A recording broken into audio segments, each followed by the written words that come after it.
Pas deux minutes. 2 minutes,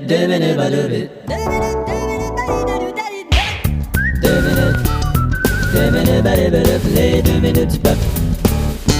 Bonjour madame, monsieur, le petit cousin est prise de courant, le ventilateur plafonnier. Ici Claude Baron et voici ma pignon et j'ai tellement raison qu'à chaque fois que je parle, je tire une leçon de ce que je dis. Plus que jamais, nous vivons dans un monde d'argent. Certains pensent que je me répète alors que pas du tout. Je disais donc à Pet dans Chaloupe ce matin que ceux qui ont la richesse veulent être plus riches, ceux qui sont confortables veulent plus de confort et ceux qui sont des estimongols veulent plus d'estime. Ne pouvons-nous pas poser quelques gestes gratuitement? Lorsque j'étais scout, je faisais sentir mes doigts aux vieilles dames et ça, si c'est pas gratuit comme geste, je suis prêt à donner tout mon salaire à quelqu'un pour qu'il le dépose dans mon compte. Tout ce qu'on invente aujourd'hui est pour nous faire gagner plus de temps, donc d'argent. Pour accélérer. Et ceux qui croient encore que Accélérer est un duo humoristique mettant en vedette Michel Axe et Brigitte Léré se trompent. Il s'agit du mal du siècle. Travailler plus vite, se mouvoir plus vite, récolter plus vite, ouvrir le pot de beurre de pinot, s'apercevoir qu'il en reste pas beaucoup, puis le mettre là, ça me tente pas de le gratter pendant une demi-heure pour avoir une bouchée plus vite. Alors qu'à une certaine époque, les inventions étaient des découvertes faites par hasard. Par exemple, quelqu'un a mis le feu dans son tube de pâte à dents, il a inventé les feux dentifrice. Un jour, une famille qui avait pas de table a redîné une deuxième fois assis sur le plancher, ils ont inventé les ordinateurs. Et c'est en offrant des bines à chat de serre qu'on a inventé les gaz à effet de serre. Mais aujourd'hui, c'est l'argent d'abord. Si votre clôture passe à 2 mm trop proche du terrain du voisin, c'est la poursuite. Oh, bien sûr, vous avez maintes fois répété à votre clôture de jamais passer là, mais c'est votre argent qu'on veut. Et que dire de ce plombier qui, avant même d'avoir touché un tuyau, vous demande 75 $ pour son déplacement? Pourquoi payer ce prix-là pour voir une craque de fesses qu'on verrait gratuitement en se retournant devant un miroir? Ce n'est pas d'argent dont l'humanité a besoin aujourd'hui, c'est de temps. Lorsqu'un ex-détenu frappe à votre porte pour vous vendre un crayon de plomb, plutôt que lui donner les 50 $ qu'il vous demande, donnez-lui de votre temps. Accotez-vous sur le bord de la porte. Parlez-lui de votre belle-sœur qui vient de faire enlever ses broches. Il vous sera reconnaissant. Dans le sens, la prochaine fois, il va reconnaître votre maison puis il cognera plus. En cette époque, nous avons tout de suite. Il nous manque une information, pouf, on va sur Internet. Il nous manque du matériel, crac, on sort la carte de crédit. Il nous manque d'affection, pataf, on fait le 1976. Il nous manque d'onomatopée,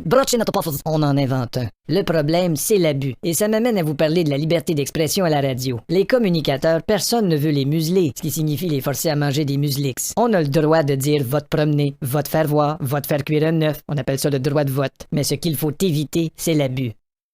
Maudit, j'ai raison. Madame, monsieur, merci, bonne journée. 2 minutes, les 2 minutes du peuple.